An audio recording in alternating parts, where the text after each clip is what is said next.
Sesampainya di depan rumah, tak ada jawaban sama sekali. Hingga mereka memaksa masuk.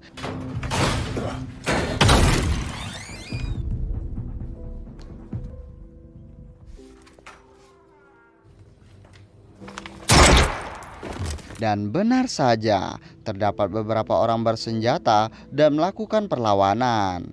Mereka juga menyandra saksi Paul yang berada di Afrika.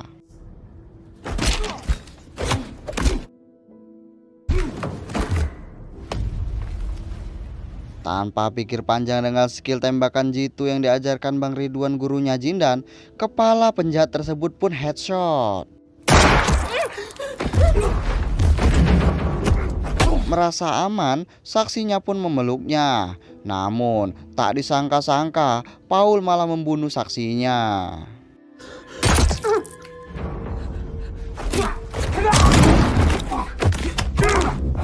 Ia beralibi jika saksinya terbunuh karena ditembak orang-orang tadi. Dan ini hanya merupakan jebakan yang sebenarnya mereka mempunyai maksud yang lain juga. Di sisi lain, ternyata Olcek telah memasukkan HP dengan foto Rina di kantong salah satu orang dengan alasan bahwa setelah ini Rina yang akan diincar. Kemudian Olcek menyuruh Polar untuk menghubungi Rina karena dengan alasan jika posisinya tidak aman. Mereka pun hendak menemui Rina. Namun, Polar yang sudah merasa curiga telah lebih dulu menyuruh Rina untuk pergi dari rumah ke tujuan yang ia maksud. Namun, jiwa-jiwa senioritas Paul pun keluar. Ia telah mengetahui jika juniornya Polar telah lebih dulu mengirim pesan kepada Rina. Merasa Paul telah curiga dengannya, ia pun menodongkan senjatanya duluan ke Paul. Olcek yang dari belakang langsung melumpuhkan Polar. Tangan Polar pun diborgol. Usut punya usut, ternyata Paul dan Olcek telah bekerja sama dengan sindikat Marco dan komplotannya untuk menangkap Rina yang telah membunuh Costa dan telah membawa kabur dompet offline. Paul akan dibayar Marco jika mampu menangkap Rina. Move. Sementara di sisi lain, Rina telah kabur dari persembunyiannya. Tiba-tiba, ia berpapasan dengan Marco hingga terlibat kejar-kejaran.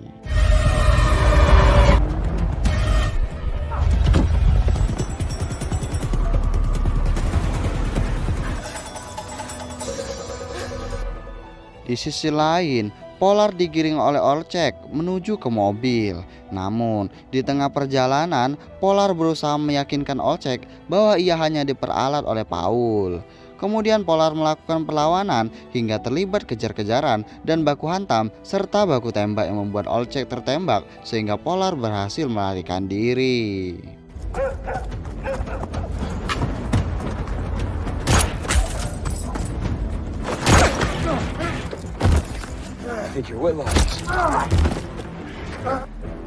Scene beralih. Paul yang melihat kerja Olcek yang tak becus menahan Polar, ia pun menembak Olcek sampai modal.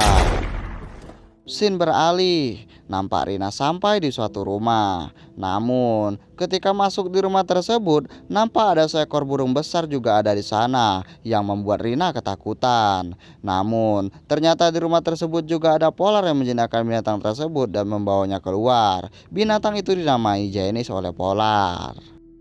Scene beralih. Nampak agen Paul dan agen Galloway tengah berkomunikasi dengan Rhodes selaku ketua FBI Amerika. Mereka berkomunikasi terkait aksi Rina. Ia pun baru mengetahui jika Rina masih hidup. Ia tak menyangka jika Polar berbuat di luar keinginannya. Ditambah, Paul pun ikut mengompori. Alhasil, Rhodes sebagai ketua menyuruh menangkapnya hidup-hidup. Tak disangka, di samping mobil Paul juga ada Marco dan mereka pun beraksi.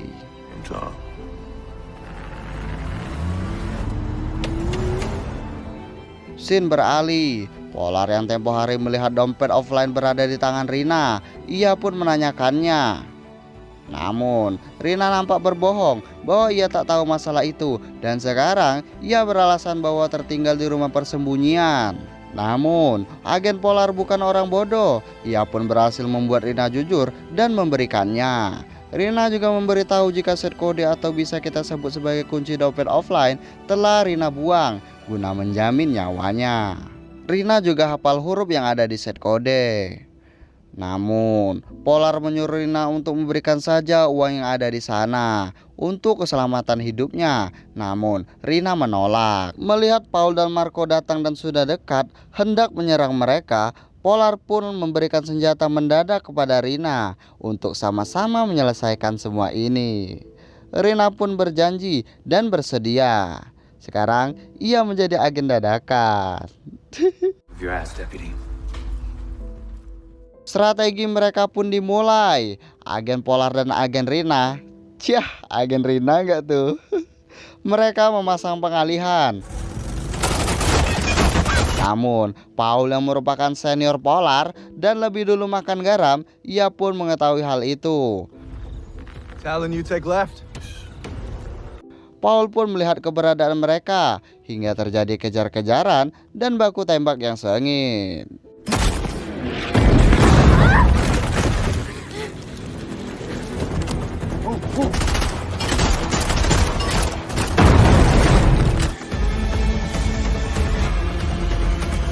Polar dan Rina pun sampai di pinggir rawa-rawa.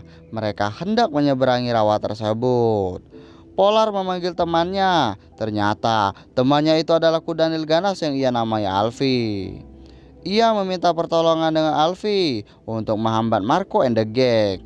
Benar saja, ketika Polar dan Rina menyeberang dan disusul oleh salah satu anak buah Marco, ia pun dilahap oleh Alfie.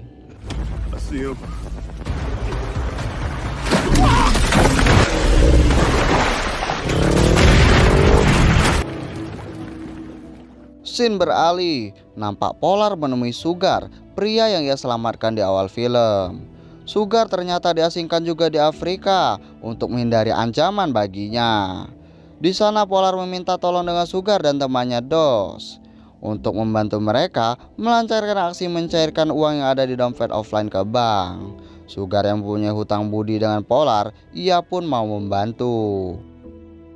Scene beralih, kini Polar dan Rina menuju ke bank. Rina yang dari awal memang sangat menginginkan uang di dompet offline, ia pun sangat bersemangat. Ditambah lagi Polar mendukungnya. Rina dan Polar menuju ke ruangan atas. Di saat yang bersamaan, Sugar dan Dos melancarkan strateginya dengan menyamar sebagai tukang chat. Di ruangan, Rina dan Polar melobi teller bank. Namun, teller tersebut mendapat panggilan karena kesalahpahaman yang disebabkan Sugar dan Dos. Terlihat Rina dan Polar mulai mengotak-atik komputer untuk mencairkan dana. Sementara Sugar dan Dos mengalihkan teller bank dengan melakukan kekacauan. Ketika memasukkan set kode yang Rina sudah hafal, mereka pun terkejut melihat jumlahnya yang sangat fantastis. Kalian totalkan aja lah ya guys ya. Sementara Sugar dan Dos tetap menjalankan tugasnya. Namun, ketika hendak mencairkan uang, dana tersebut tak tersedia. Paul pun telah tiba. Dana tersebut telah lebih dulu diambil Paul. Paul mengancam teller bank dan menuju ke ruangan atas. Namun, Sugar pun menginformasikan hal tersebut sehingga Polar dan Rina tak lagi di ruangan. Namun, ketika hendak keluar, agen Galloway menodongkan senjatanya. Polar pun melakukan perlawanan hingga terjadilah baku tembak.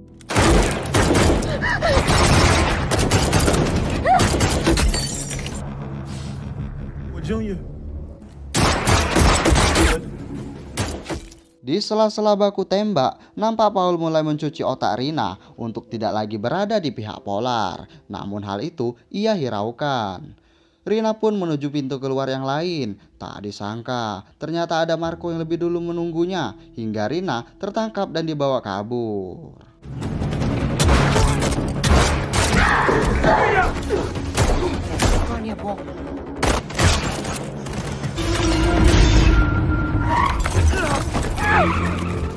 Scene beralih di dermaga. Nampak Rina dikurung dan hendak dibawa lagi di Amerika.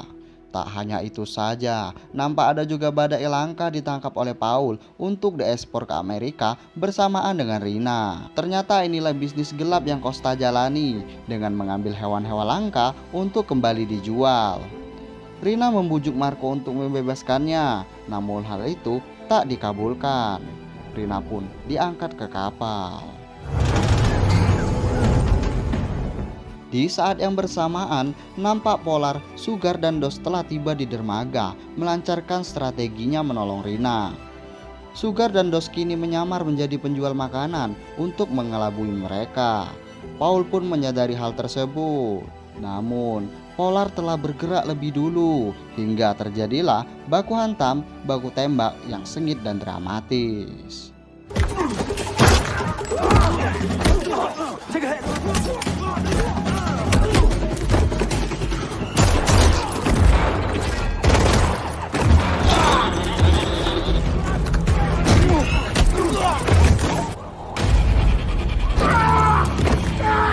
Don't fucking move.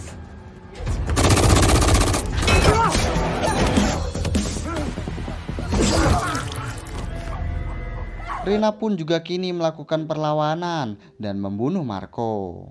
Hingga baku tembak dan baku hantam pun berlanjut. Put the sword.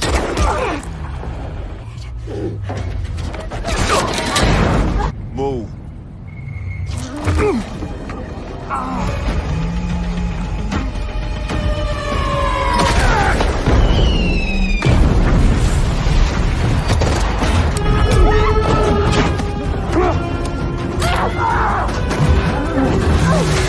Rina yang sudah di posisi yang mengancam nyawanya, ia masih mempunyai akal dengan meneriaki badak dan naik lagi ke atas.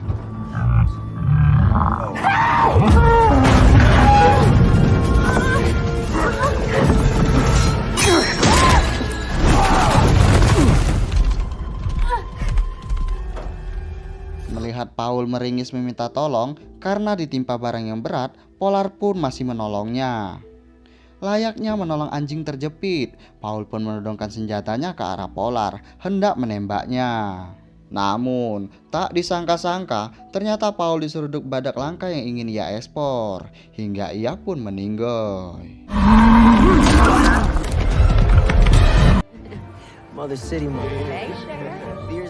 Di akhir film, selang 6 bulan setelah kematian Paul, Polar pun memberikan uang tambahan di dompet offline Rina sebagai bayaran untuknya karena telah membantu pihak FBI memberantas para sindikat. Ia juga memberikan Rina paspor dengan nama baru dan mereka pun berpisah.